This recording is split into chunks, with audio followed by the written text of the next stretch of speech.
uno de los planteos que hacemos como Alba Movimientos es articular las experiencias que ya existen, de experiencias de movimientos populares, de medios alternativos, Telesur, también con quienes estamos trabajando con ustedes, para poder llegar a, por ejemplo, en Argentina Telesur ha sido bloqueada del canal de aire, entonces estamos tratando de generar mecanismos para que los movimientos puedan retransmitir Telesur, para que pueda llegar esa información, pero de la misma manera como complementamos los medios alternativos y populares para que también la información llegue, y puntualmente en términos temáticos mostrar esta contradicción que se muestra sobre Venezuela, sobre este discurso que se construye de crisis humanitaria, de falta de democracia, y comparar los logros de la revolución bolivariana con lo que sucede en Honduras, donde por ejemplo hubo un golpe de Estado y no se respeta la democracia, con México, donde hay una diáspora hacia Estados Unidos, sin embargo nadie dice que los mexicanos se están yendo de México porque hay una crisis humanitaria, o en Colombia mismo con la guerra contra el pueblo que lleva más de 50 años y que también ha generado muertes, genera saqueos, genera hambre, y la opinión pública internacional no dice nada. Por eso, como desde los movimientos tenemos presencia en esos países, tenemos la autoridad para decir, en estos países sí hay una crisis humanitaria, lo que hay en Venezuela es un bloqueo económico, lo que hay en Venezuela es un ataque al imperialismo, y hay una construcción discursiva claramente para uno de los proyectos que está enfrentando el imperialismo, que es el imperio más grande y más cruento de la historia. No nos olvidemos de esto, porque no nos estamos enfrentando contra un mito, contra una conspiración, como quieren decir que ponemos para justificar nuestros errores, sino que justamente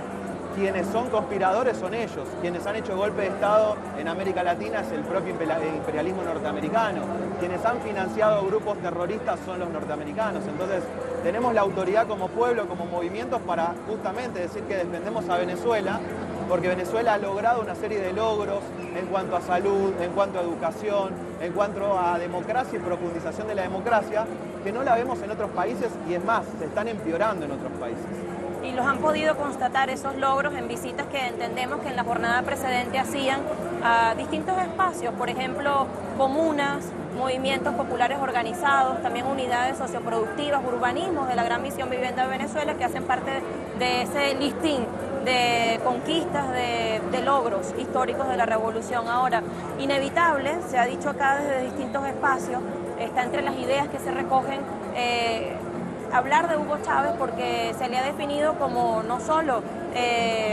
el protagonista o digamos el líder de todo esto que estamos viviendo, sino también el punto de partida, el punto de origen, y también donde termina todo, aun cuando ahora es que hay lucha. Entonces te pregunto si podríamos hacer una reflexión sobre cómo ese líder irrumpe en la escena política, económica y social y viene a cambiarlo todo, y si te parece que eso es irreversible, ¿cuál ha sido su mayor logro? Creo que entre los mayores logros de Chávez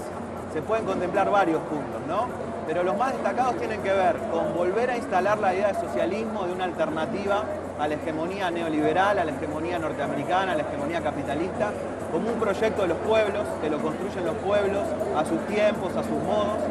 Volver a instalar la noción bolivariana de la integración de la patria grande, que no se tomaba desde hacía casi 200 años, que nuestras oligarquías, nuestras clases dominantes habían ocultado ese proyecto para referenciar una fiesta patria cada tanto, pero no como un proyecto verdadero que integre justamente las identidades culturales, que integre las economías, que logre generar solidaridad entre los pueblos y un imaginario de que somos hermanos, ¿no? Creo que son dos puntos que luego aparecen